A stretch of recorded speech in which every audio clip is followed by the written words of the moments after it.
지방 소멸 위기를 극복하고 지방의 발전을 위해 뛰는 지자체장들을 만나는 시간입니다. 지방 시대를 열다. 오늘은 김재욱 경북 칠곡 군수를 만나봅니다. 군수님 어서 오십시오. 예, 반갑습니다. 반갑습니다. 취임하신 지 이제 1년 3개월 정도 지났습니다. 민선 8기 1년 어떻게 보내셨습니까?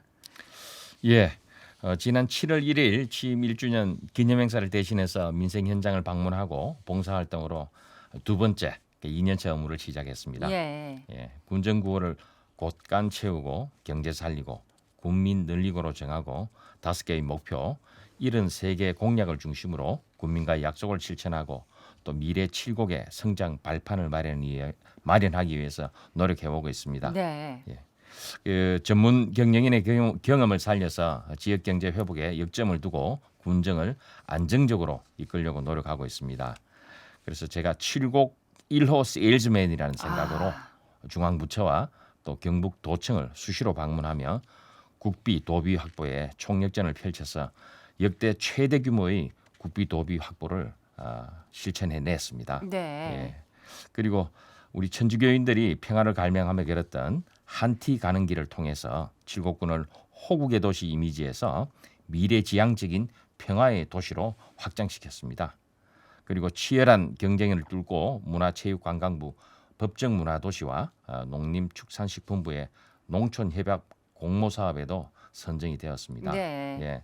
그리고 잘 아시다시피 칠곡 할매 걸곡 주인공 할머니들과 대통령실을 방문해서 약 200억 원 규모의 칠곡 할매 문화관 건립을 약속받기도 했습니다. 그렇군요.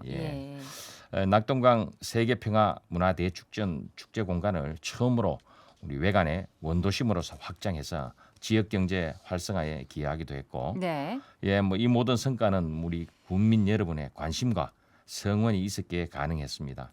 다시 한번 머리 숙여서 우리 국민들께 깊이 감사 인사를 올립니다. 네, 방금 역대 최대 규모의 국비와 도비를 확보했다 이렇게 말씀을 하셨는데 비결은 무엇이었을까요? 저출산 고령화로 인해서 지금 사회복지 수요가 굉장히 늘고 있습니다. 그래서 코로나 대응한 재정 지출 규모도 확대돼서 각 지자체마다 재정 운용이 굉장히 어렵습니다. 그렇죠. 인구 감소와 지방 소멸 위기를 맞아 무엇보다 공모 사업을 통한 국비 도비 확보가 그 어느 때보다 중요한 시기가 되었습니다. 그래서 내가 변하지 않으면 세상도 변할 수 없다는 생각으로 저부터 직접 발로 뛰고 칠곡을 전국적으로 세일즈하기에 나섰습니다. 그래서 대통령실은 물론이고 중앙부처와 경북도청을 찾아서 우리 칠곡군의 사업 추진의 필요성과 당위성을 적극적으로 설명했고요. 또 공모사업에 효율적으로 대응하기 위해서 우리 칠곡군의 조직 개편을 단행하고 경상북도 자치단체에는 최초로 부서 공모사업팀을 신설을 했습니다. 그래서 공모사업팀을 통해서 중앙부처의 동향을 파악하고 또 공모사업 총괄 관리와 사업 발굴 지원 체계를 마련하는 등 긴밀한 대응 시스템도 구축을 했습니다. 그러셨군요. 그래서 모든 공모사업 접수 문서도 과장 이상 전부 다 보고 있습니다. 저도 같이 보고 있습니다. 그래서 각 사업별로 관리 카드를 작성해서 공모사업을 발굴했고 이러한 노력이 바로 역대급 규모의 국도비를 확보할 수 있는 비결이 되었지 않았나 생각이 됩니다. 그리고 한 가지 최근에는 행정안전부의 주한미군 공여구역 주변지역 발전종합계획에 선정이 되어서 890억 원을 확보하는 진짜 큰 경사를 우리 칠곡군이 맞았습니다. 그렇습니다. 또 얼마 전에는 칠곡군 외관읍에서 석저읍으로 이사를 하셨다고 들었습니다. 또 자전거를 타고 출퇴근을 하신다고 하는데 그 특별한 이유가 있으신가요? 제가 자전거를 출퇴근으로 활용한 지 벌써 한 25년이 되었습니다. 그래서 이제 주로 군청이 소재한 외관읍에 자치단체장께서 생활하시고 그랬었는데 저는 이번 이사를 통해서 또 자전거 출퇴근을 통해서 주민과의 소통을 좀 확대하자 해서 이렇게 실행을 했습니다.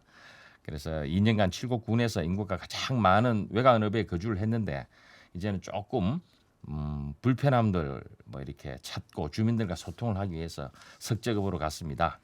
그래서 석저읍은 특징이 평균 연령이 약 36세에 불과할 만큼 젊은 가족들이 많이 살고 있습니다. 그래서 교육이라든지 교통 문제에 대한 수요가 많은 곳이어서 제가 직접 살면서 주민들과 함께 부대끼면서 어떠한 문제가 있는지 발전 방향은 어떤 것이 필요한지를 찾아서 알아내기 위해서 제가 갔습니다. 그래서 거기 가고서 관용차 대신 자전거로 출퇴근을 하고 있습니다. 주민들과 많이 만나시겠네요. 소통하시겠네요. 예. 오메가면서 늘 아침마다 출근길에 뵙는 분들과 큰 소리로 인사도 하고 또 어떨 때는 또 자전거 타고 가는 사람 붙들어서 내리시면 한참을 이야기하십니다. 네. 지금 우리 지역에 필요한 것 또 이렇게 뭐 불편한 점을 많이 이야기해 주시는데 하나하나가 다 피가 되고 살이 되고 있습니다. 그러시군요.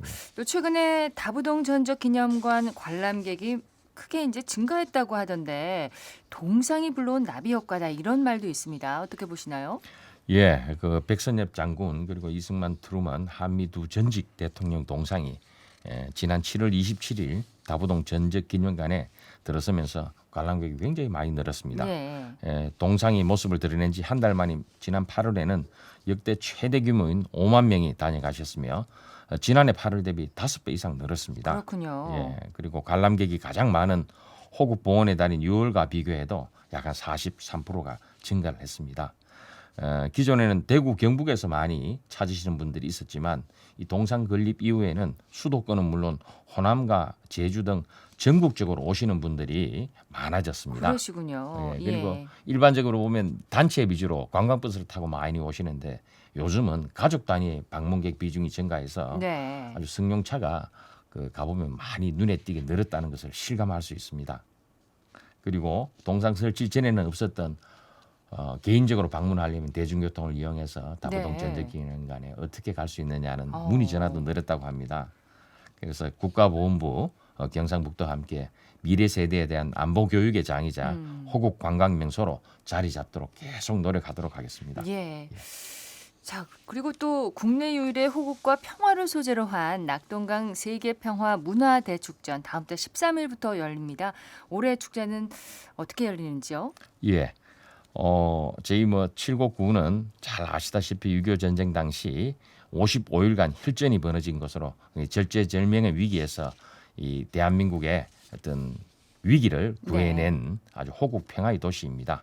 그래서 이 축제를 통해서 평화의 소중함을 일깨우는 것은 물론이고 호국과 평화를 브랜드화시켜서 칠곡군을 알리고 관광 산업과도 연계해 나가기 위해서 올해 10년째 예. 열리고 있습니다. 그래서 올해는 칠곡 일상의 평화 그 소중한 발견이라는 주제로 10월 13일부터 15일까지 육군 제2작사의 낙동강 지구 전투 전승 행사 통합으로 개최됩니다. 네. 올해는 특별히 한미동맹 70주년 기념을 해서 그 강 양안에 대규모 전시 그리고 즐길 공간을 마련해서 많은 분들을 모시고자 준비를 했습니다. 네. 오시면 이 낙동강을 430m 폭의 부교를 설치해서 강을 왔다 갔다 건너갈 수 있도록 했거든요. 네. 저희들이 안전에 만전을 기하겠지만 여러분들이 오셔서 아주 즐기기에는 가을 하루를 즐기기에는 굉장히 좋은 축제의 장이 될 것 같습니다. 네, 뭐 많이 볼거리, 찾아와 즐길 주시면 거리도 고맙습니다. 많겠네요. 예, 네. 당연합니다. 예. 예. 또 칠곡하면 요즘 또 유명해진 게 칠곡 할매들 떠올리는 분들이 많이 계십니다.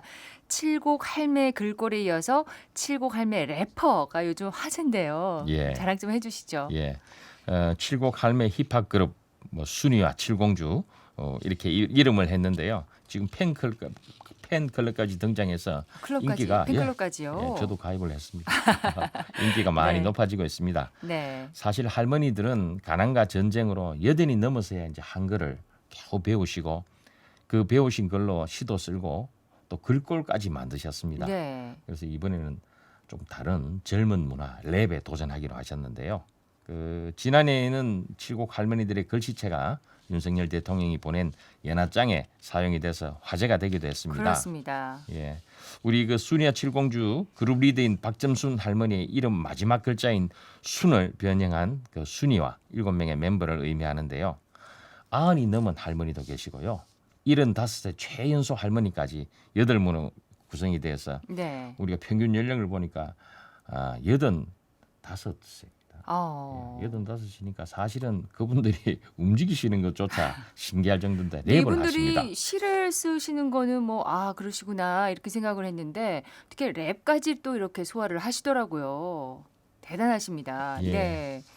사실 이 연세 드신 할머니들은 그 활동도 제한되어 있기 때문에 굉장히 무료하십니다. 네. 그래서 이런 그 생소한 젊은이들의 문화도 한번 접해 보시면서 아주 요즘 뭐 신이 났습니다. 네. 언제 한번 그 유튜브를 통해서 이분들의 공연을 꼭 한번 보시기 바랍니다. 정말 뭐 나이는 숫자에 불과하다는 것을 직접 몸으로 증명을 해 주시는 거네요, 이분들이요. 예, 맞습니다. 네. 예. 예.